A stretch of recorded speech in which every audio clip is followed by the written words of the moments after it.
et bienvenue. Vous connaissez tous les codes barres. 10 milliards sont scannés chaque jour. Créés dans les années 70 et gérés par GS1, ces derniers se modernisent pour devenir des QR codes dits augmentés. Déployés au sein de la filière cosmétique, c'est une évolution transsectorielle qui, à terme, concernera toutes les industries. Il est qualifié d'augmenté car sa structure en 2 dimensions permet de stocker beaucoup plus d'informations que les codes barres classiques. Pourquoi cette évolution? Pour accompagner la transition écologique et passer d'une économie linéaire, je produis, tu vends, il jette, à une économie circulaire avec beaucoup plus d'informations sur la vie du produit. Les codes barres vont alors devenir des QR codes augmentés d'ici fin 2027, le temps pour la distribution d'être en capacité de les lire lors du passage en caisse. Certaines enseignes sont déjà prêtes comme Monoprix. En B2B, le QR code augmenté aura la même fonction que le code barre, à savoir l'identification unique du produit, de son prix et faciliter sa distribution. Pour la marque, le principal intérêt du QR code est de pouvoir mettre à jour les informations hébergées sans changer le symbole sur le packaging. Plus besoin de demander un nouveau code lors d'un changement de formule. Laurence Azoulay, chef de produit GS1 France, a répondu à nos questions autour du QR code augmenté.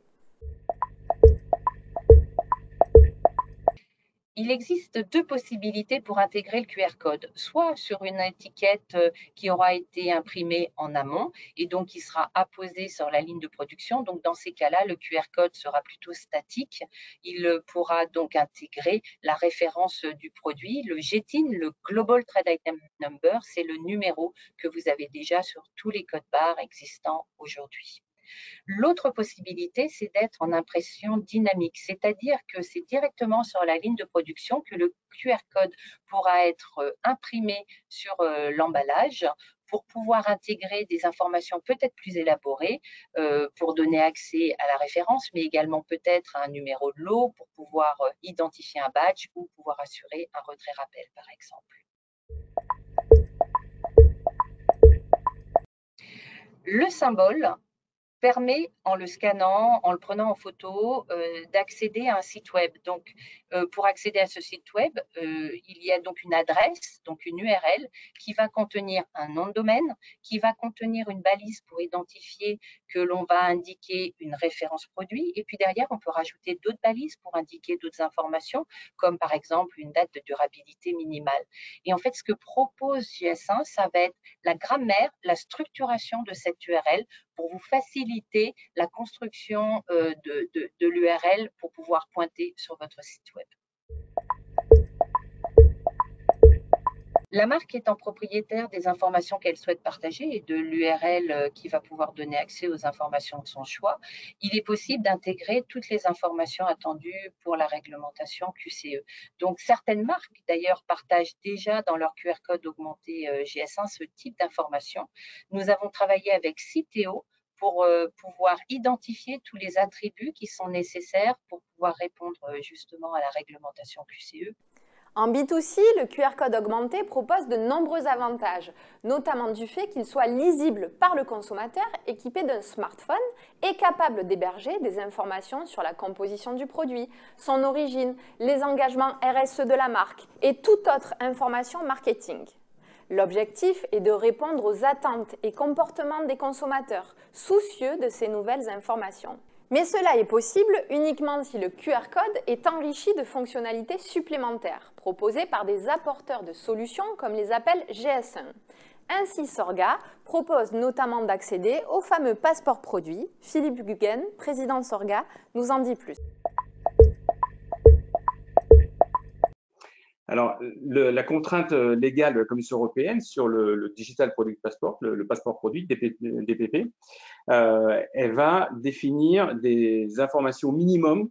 Nous, on va fournir les QR codes et une plateforme pour gérer l'ensemble de ces contenus via le QR code, donc, qui vont apparaître dans un passeport produit et qui vont répondre aux futurs standards et obligations réglementaires.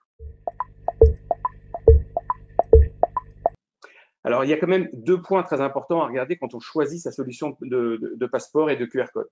La première, c'est l'impact de la solution. On est tous à réduire l'impact pour préserver notre planète. Il y a des solutions qui sont effectivement un peu plus énergivores. Donc, c'est toujours intéressant de choisir, quand on va déployer cette solution sur tous ces produits, celle qui a le plus faible impact.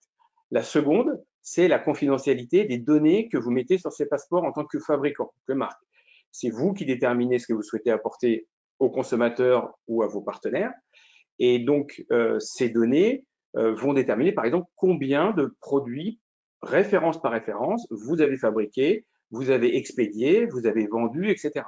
Ce sont des données qui sont confidentielles et aujourd'hui, on a des lois en dehors de l'Europe et de la France qui autorisent des organisations publiques à piocher allègrement dans les données des sociétés américaines, si je prends le Patriot Act, mais pareil au niveau de la Chine, etc. Le QR code augmenté offre donc des possibilités infinies pour les consommateurs et les marques. Mais il faudra patienter encore un peu pour envisager d'y déporter l'ensemble des mentions d'étiquetage obligatoires. C'est un sujet qui se discute actuellement au sein de la Commission européenne dans le cadre de la révision du règlement cosmétique. Merci pour votre attention et à très vite pour un prochain Cosmed TV.